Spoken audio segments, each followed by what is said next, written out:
Sometimes the rules meant to protect you end up trapping you. They can give you a safe boundary, but they can also box you in when life changes. If you are an international student whose family is counting on you and whose expenses suddenly grow beyond what they can afford, those bright legal boundaries, like a 20-hour work limit, can feel less like protection and more like a leash. The real lesson I learned is this: rules do not remove responsibility, and when resources shrink, ingenuity, community, and hard conversations become as important as courage. But ingenuity that steps outside the law risks everything you've built.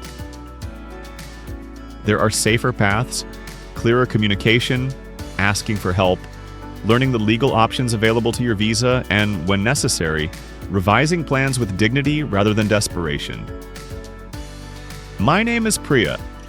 I am 22 and from a comfortable middle-class family in Hyderabad. I study business administration at a large public university in Texas. When I boarded the plane to Houston, I thought of my parents' hands, steady, warm, and sure. My father had been a mid-level manager at an electronics firm. My mother managed the household and small investments. We had a home with 2 air-conditioned rooms and a kitchen where my mother cooked mitai on festival days. My parents believed in education the way some people believe in prayers. For them, sending me to the United States was an investment in the family's future.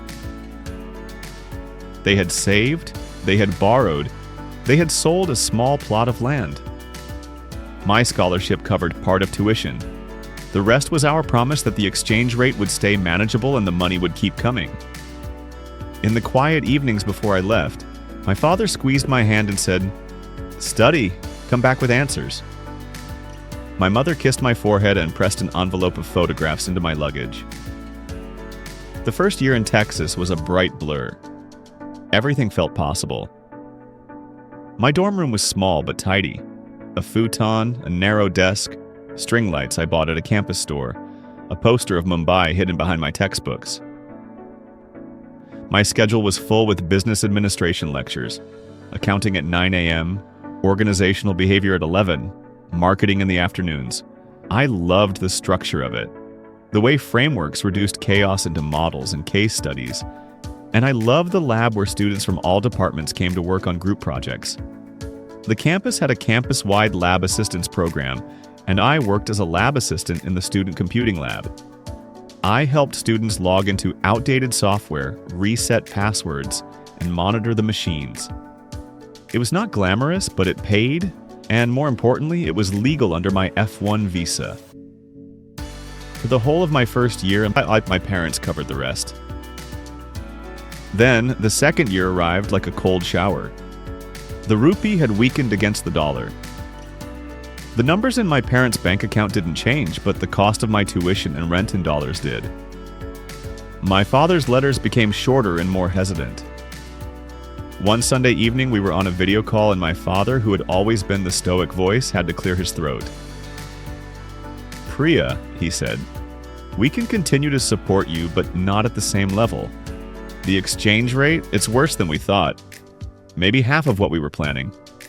My mother muttered something about cutting back the groceries.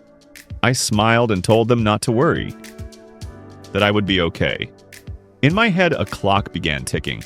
I should have seen the warning signs earlier. I should have learned how quickly a safety net can become a thin sheet. But at 22, you still believe your parents can shoulder what they promised.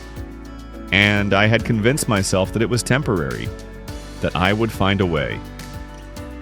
I started picking up more hours at the lab. The campus allowed F1 students to work on campus up to 20 hours a week during semesters. That number became the chorus that kept repeating in my head. 20 hours. 20 hours working at minimum campus pay staves off dinner anxiety but does not refill a tuition bill. I took evening shifts, rearranged my study schedule, and let my sleep shrink. The lab smelled of disinfectant, humming monitors, and the ghost of coffee. I learned to be efficient. I could fix a stuck computer, gently calm a student who had accidentally deleted their project, and smile while my own tuition statement glowed on my phone. The truth is, there's dignity in honest work. But there is also desperation. When the rent notice arrived, one of those emails that blink red in the university housing portal, my hands felt cold. I did the math over and over on a crumpled sheet of graph paper. What I had saved, what my wages would cover, what my parents could send. There was a gap. The gap was not a number alone, it was a low hum of dread that grew louder at night. That's when I started listening to other stories. On campus, student groups gathered in the student union for coffee, activism, and problem solving. I joined an international students group where the conversation was often twofold: academics and survival. In online forums, I read threads with titles like "How I Survived My Senior Year" and "Can I Work Off Campus?" I read some posts twice, 3 times, searching for a new kind of permission. People shared personal stories. One friend who had taken unpaid internships and lived off savings, another who had married a U.S. citizen and found stability, a few who had transferred to cheaper schools. In the quiet corners of the forums, there were fringe stories that smelled like risk. People who worked off-campus cash in hand, late nights bartending places that didn't ask for social security details, or doing deliveries under false pretenses. Each story came with a whispered caveat: don't get caught. The murmur under these caveats sounded like the consequence of exile. Lose your visa, lose your path. I remember sitting on my single bed at 2 a.m., the campus dark and my phone blue with messages. I typed and deleted the words, "Is it worth it?" I asked the group chat with names I barely knew. I told them the bare facts.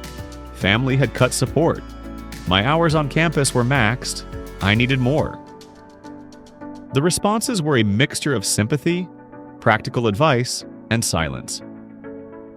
One classmate, Amelia from Nebraska, sent a long voice note about budgeting apps and tax-exempt food banks on campus. Another Miguel recommended applying for emergency grants offered by some student organizations. An older student, Rashid, said, "Look into internships that offer course credit and pay, or talk to the International Student Office about CPT or OPT possibilities." He used letters I had heard before but not yet cared to decode: curricular practical training, optional practical training. They sounded bureaucratic, almost like secret spells waiting to be learned. I went to the International Student Office the next week, the building tucked behind the lecture halls like a quiet aunt who keeps important papers. The advisor was patient. She sipped her lukewarm tea and explained the labyrinthine options. On-campus work was allowed up to 20 hours. Off-campus work required authorization, CPT for internships directly related to your major, and OPT for post-completion work. But both had rules, paperwork, and timetables. OPT, she said, came later, after graduation. CPT might be possible if the internship was part of a course. There were also emergency loans and short-term assistance programs, some with low interest, some with strict repayment schedules. Nothing felt immediate enough. The thing about bureaucracy is that it asks you to plan even when you have nothing left to plan with. Forms require proof: course enrollment, supervisor letters, curriculum descriptions, signatures that make the process look safer but slower. I left the office with a list the length of my palm and a new anxiety: that the legal, safe options were slow and might not arrive before the bills did. That night, as thunder rolled across the Texas sky, I scrolled through a subreddit dedicated to international students.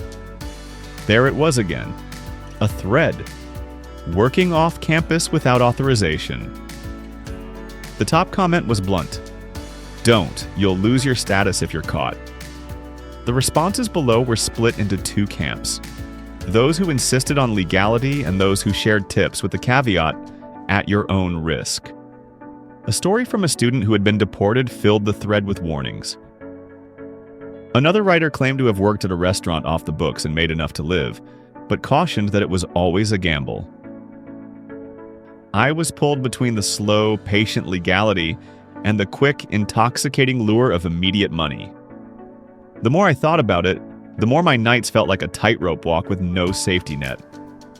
My textbooks watched me from the desk. I loved business strategy, but how do you build strategy when your financial base is collapsing? The turning point came with a simple phone call. My father called from Hyderabad. He said he would try to borrow again from a cousin, but it would be partial and uncertain. My mother, who spoke in whispers, said, "We did not know the rates would go so bad." I could hear the weight in their voices. After I hung up, I sat in the dark and let the reality settle into my bones. If I crossed a line and worked off campus without authorization and was caught, the consequence wasn't merely missing a paycheck. It was potentially losing my legal right to remain, losing my chance to finish, losing everything my family had sacrificed for. There is a peculiar clarity that arrives when you realize how high the stakes are. For a long time, I had felt that rules were obstacles to be bent. Suddenly, they were fences around a cliff. I could not trade a year of study for a few months of income without risking everything else. That night, exhaustion forced me to make a different kind of plan. Not a fast fix, but a series of immediate, lawful actions and a commitment to transparent communication. First, I reached out to campus resources I hadn't used: the financial aid office, the Graduate and Professional Student Council, and a small NGO that helps students with emergency funds. I learned that universities are sometimes more flexible than they seem. There are discretionary funds for students in crisis, especially those who demonstrate effort and good academic standing. I prepared a file: my bank statements, the letter from my parents explaining the cutback, a budget explaining my expenses, and a letter from my academic advisor showing my commitment to my program. I wrote an honest personal statement: why I needed help, what steps I had taken, and how I planned to repay or account for any loan. It was embarrassing to ask, but I asked. Simultaneously, I applied for every on-campus job opening I could. Some were small: desk clerks, event assistants, peer tutors, and each one offered hours I could combine. Tutors for introductory business courses were in demand. Many freshmen needed help with accounting, and I could tutor them for a modest wage. Tutoring allowed me to use what I was learning. It felt like honest trade. I also diversified my income by offering to help international students with letters of recommendation edits and resume workshops for a small fee. It wasn't glamorous, but it worked. Slowly, the immediate gap narrowed. I also used the community, not to chase risky off-campus work, but to crowdsource knowledge. Through honest conversations, I learned how others had applied CPT for paid internships that fit their curriculum, or scheduled practical courses that allowed CPT enrollment. I learned how to approach faculty about creating internships that could be validated by the university. These solutions were slower than working a second job in the evening, but they were legal and preserved my status. Meanwhile, there were the quieter struggles. My parents tightened their own belts. My mother cut back on a medicine she used to buy, though she smiled and said it was okay. My father worked extra hours. I would get a message from him at 11 p.m. "Priya, I sold small jewelry. Please don't worry." The shame was a heavy companion. I wanted to be the daughter who did not require sacrifice. Yet their sacrifices taught me something else: a humility about interdependence and the scale of love. At a student meeting, I shared my story in the hope of helping others. I described the odd feeling of being anchored to rules while watching the shore recede. The room was mostly quiet, but one older student stood up, Layla, who had come from Jordan, and offered to help me with a job contact she had. Another student suggested starting a small on-campus cooperative where international students with varied skills could exchange services for small amounts. Graphic design for tutoring hours, language lessons for research help. Our little group began to sketch the idea on napkins and in Google Docs. A peer economy built within the boundaries of campus authorization. It was not a trillion-dollar solution, but it was a living, breathing experiment in collective problem-solving. I felt less alone. The story was not all resolve. There were nights when doubt crept back in. Nights when the temptation to accept an off-campus cash job glinted like a neon sign. A friend who had taken an off-the-books job for 3 months told me about the easy cash and the thrill of secrecy. I listened politely and then went home and lay awake until dawn. I pictured a scenario worse than losing a paycheck. A terse letter from immigration, a notice to appear, a packing box. My textbooks would be left behind like quiet testimony. I started to reframe the problem. Instead of asking only, how do I get more money? I asked, how do I reduce exposure and buy time? That shift helped.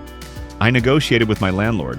I attended workshops to build skills that could lead to CPT-eligible internships, Excel modeling, market analysis, and short-term certifications.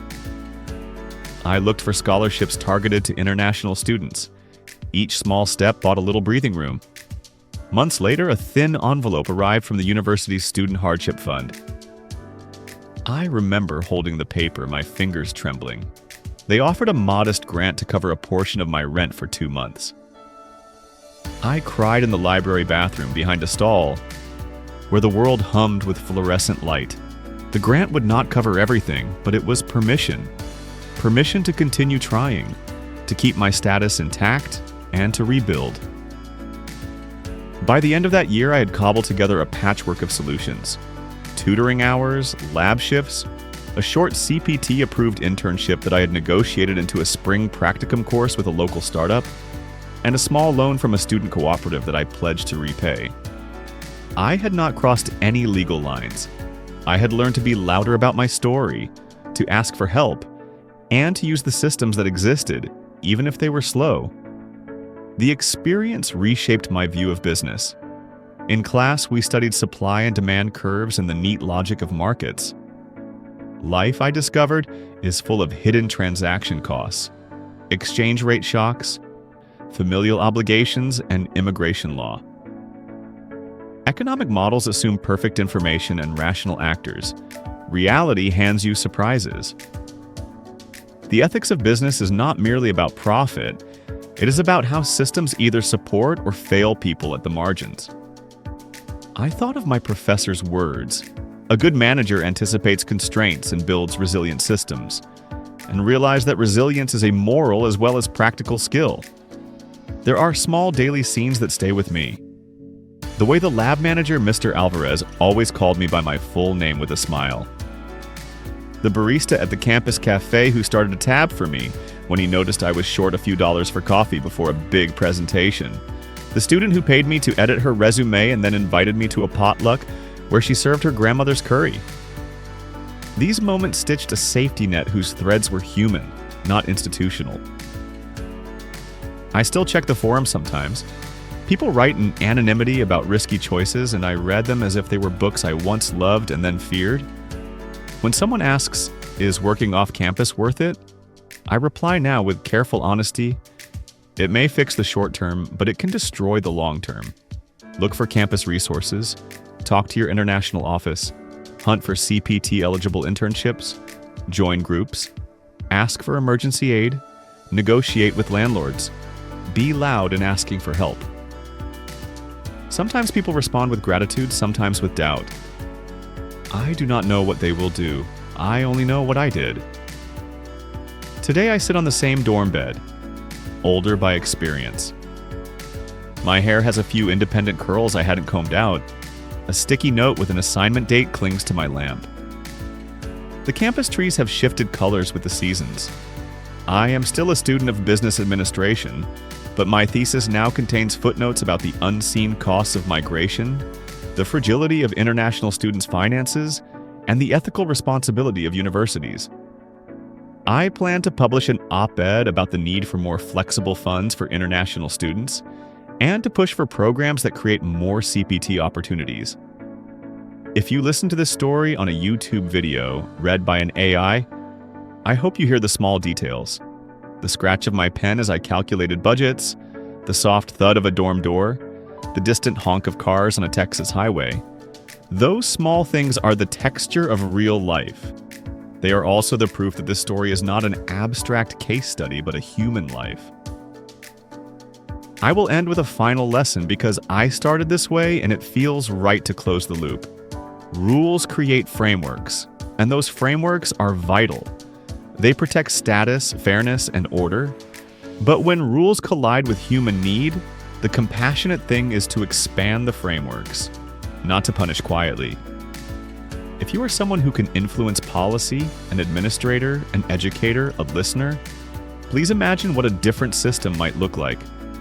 More emergency funds, faster authorization pathways for internships, clearer guidance for students in crisis. If you are an international student reading this, know that your fear is valid and your choices matter. Seek lawful routes first. Ask for help loudly. Build a community. And if you decide differently, understand the risk and the possible cost. For me, the choice to stay within the law was not a simple moral victory. It was a gamble on a future I could keep building. I chose to protect the possibility of finishing, of honoring my parents' sacrifice, and of returning home someday with something more than a story of survival. I chose to learn how to ask for help, how to advocate for structural change, and how to fold my desperation into curiosity and action. The boundary of 20 hours will always feel small when you're trying to pay for a life, but it taught me something I hadn't expected: how to be resourceful without becoming reckless. If this leaves you with one thought, let it be this: when rules tighten and hope frays, find the people and systems that will hold you, not the shortcuts that will take everything away. I'd love to hear your thoughts. Have you or someone you know faced the 20-hour work limit? Comment below and let's start a conversation.